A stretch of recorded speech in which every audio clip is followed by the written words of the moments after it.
সূরা কাউসার পড়ে হাতের বৃদ্ধাঙ্গুলে ফু দিলে, এভাবে ফু দিলে যে কেউ আপনার বশ হয়ে যাবে, অর্থাৎ আপনার কথা শুনতে সে বাধ্য হয়ে যাবে। মনে রাখবেন, কোরআনের ভিতরে আল্লাহ তাআলা সব কিছু দিয়েছেন, সকল রোগের ঔষধ দিয়েছেন এবং মুমিনদের জন্য কোরআনটা রহমত হিসেবে আল্লাহ তাআলা নাজিল করে দিয়েছেন। আল্লাহ তাআলা পবিত্র কোরআনুল কারীমের ভিতরে নিজেই বলে দিয়েছেন। আপনি পবিত্র কোরআনুল কারীম খুলেন, 15 নম্বর পারা 9 নম্বর পৃষ্ঠার 2 নম্বর লাইন, সূরা বানী ইসরাঈলের 82 নম্বর আয়াতে রব্বুল আলামিন বলেন, ওয়ানুনাজ্জিলু মিনাল কুরআনি মা হুয়া শিফাউন ওয়া রাহমাতুল লিল মুমিনিন। আমি আল্লাহ তাআলা এই কোরআনটা মুমিনদের জন্য রহমত স্বরূপ, শেফা স্বরূপ নাজিল করে দিয়েছি।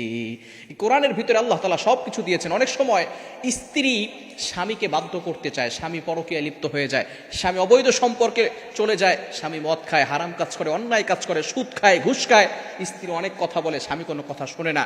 এই হালালভাবে চালানোর জন্য, সঠিক পথে আনার জন্য কোনো স্ত্রী যদি তার স্বামীকে এরকম বশ করতে চায়, বাধ্য করতে চায়, তাহলে কোনো আপত্তি নেই। মনে রাখবেন, এই বশ করার জন্য অবশ্যই খারাপ কোনো কাজ করা যাবে না। অনেকে আছে গার্লফ্রেন্ড বয়ফ্রেন্ড, অনেক বয়ফ্রেন্ড তার গার্লফ্রেন্ডকে ইমপ্রেস করার জন্য অথবা বশ করার জন্য এই ধরনের কাজ যদি করেন, কখনো এটা আপনার দ্বারা ফায়দা হবে না এবং এর দ্বারা আপনি কোনো উপকৃত পাবেন না। মনে রাখবেন, হালাল যেই কাজগুলো আছে সেগুলোর মাধ্যমে আপনি বশ করতে পারবেন। অনেক সময় অফিসে কিছু বস আছে, তারা অনেক সময় যারা কাজের লোক আছে তাদের সাথে খুব খারাপ ব্যবহার করে, অনেক সময় বাজে বিহেভ করে, তাদেরকে ঠিক করার জন্য, যাতে করে ভালো ব্যবহার করে।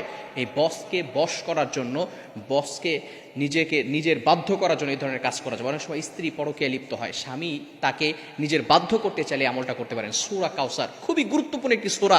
আমরা সূরা কাউসার সকলেই জানি, ইন্না আতাইনাকাল কাউসার ফাসাল্লি লিরাব্বিকা ওয়ানহার ইন্না শানিআকা হুয়াল আবতার। এটা হাতের বৃদ্ধাঙ্গুলে ফু দিয়ে যদি কাউকে বশ করতে চায়, আমি নিয়মটা বলে দেব কিভাবে বশ করবেন। আসুন এটা ভালো করে জেনে নেই কিভাবে আমরা সূরা কাউসার পড়ে এটা বশ করব।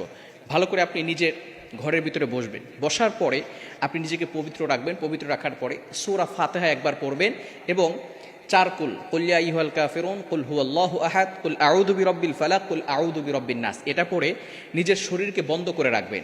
এরপরে আপনি দুরূদ শরীফ 3 বার পাঠ করবেন। 3 বার দুরূদ শরীফ, দুরূদ ইব্রাহিম যেটা আছে সেই দুরূদ শরীফ পড়তে পারেন। এটা পড়ার পরে আপনি সূরা কাউসার আউযু বিল্লাহ বিসমিল্লাহ সহকারে 21 বার পড়বেন। 21 বার পড়ার পরে আপনার এভাবে হাত রাখবেন, এই যে এখানে বৃদ্ধাঙ্গুলটা রেখে 21 বার পরে সূরা ফাতিহা পড়বেন। এরপরে আপনি 21 বার পরে এখানে ফু দিবেন। ফু দেওয়ার পরে এটাকে এভাবে মুষ্টি করে রাখবেন। এরপরে আপনি যাকে বাধ্য করতে চাচ্ছেন, কোনো স্বামী অথবা কোনো স্ত্রী যদি তার স্বামীকে বাধ্য করতে চায়, স্বামীর মা বাবার নাম নিয়ে এবং স্বামীর নাম নিয়ে এখানে সে মনে মনে চিন্তা করবে, স্বামীর নাম 7 বার নিয়ে মনে মনে চিন্তা করবে যে আমি তাকে বাধ্য করতে চাচ্ছি, আমি তাকে হালালভাবে বশ করতে চাচ্ছি। এটা মনে করে সে আঙ্গুলটাকে তার স্বামী মনে করে এরপরে সেটাকে বশ করার জন্য এভাবে চাপ দিয়ে ধরে রাখবে। কিছু সময় ধরে রাখার পরে এরপরে সে দুরূদ শরীফ আবার 3 বার পাঠ করবে।